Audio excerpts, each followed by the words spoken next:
আজকে আবার বসে পড়েছি পুরি বানানোর জন্য। পুরি খাবো, হঠাৎই মন চাইছে যে পুরি খাই। এই যে এখানে হচ্ছে আটা, দেখা যাচ্ছে না, হচ্ছে ভর্তা।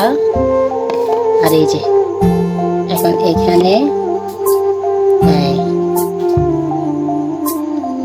মন চাইছে বানাবো, খাবো, শেষ। মন চাইছে না, অল্প বানাই, তারপরেও খাই। আর এই যে এখানে তেল বসিয়ে দিয়েছি, এই যে ওখানে হইতেছে তেল, আর এদিকে আমার পুরি সবকিছু আমি গুছাই ফেলতেছি যেন ইয়ে হয়, তাড়াতাড়ি হয়। এই দেখেন, প্রথমে একদম রুটির মতো, রুটি যেভাবে কাইটা ধরে না ওইভাবে রুটির মতো করে, তারপর ভিতরে এই যে ভর্তা আছে, ভর্তা দিয়ে দিবেন বেশি করে, কারণ ঘরে খাবো তো।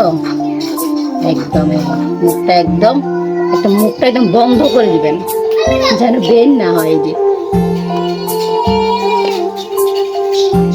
এখন কিন্তু পুরি বানানোর কোনো প্ল্যান ছিল না, পুরি বানাইতেছে এটার লাই। সত্যি আমায় বলতেছে পুরি খাবো, আমি পুরি বানাই।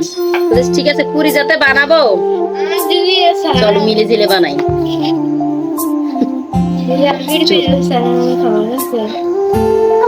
সোতানাকে ছেড়ে দিবে।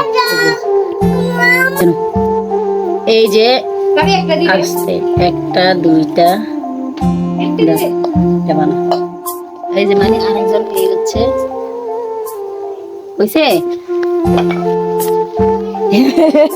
দেখুন এটাকে একদম গরম বানায় ফেলছে, তেল বেশি গরম হয়ে গেছে।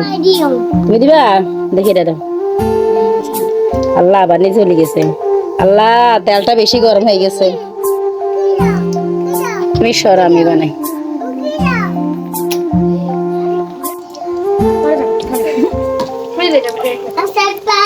পুরি খেতে বসে দিছে।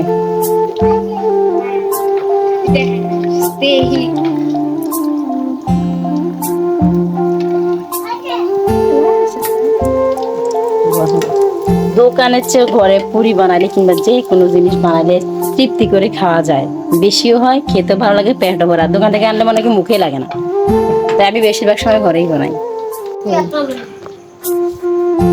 বেশিক্ষণ একদমই লাগে না, একদম কম সময়ে যায়।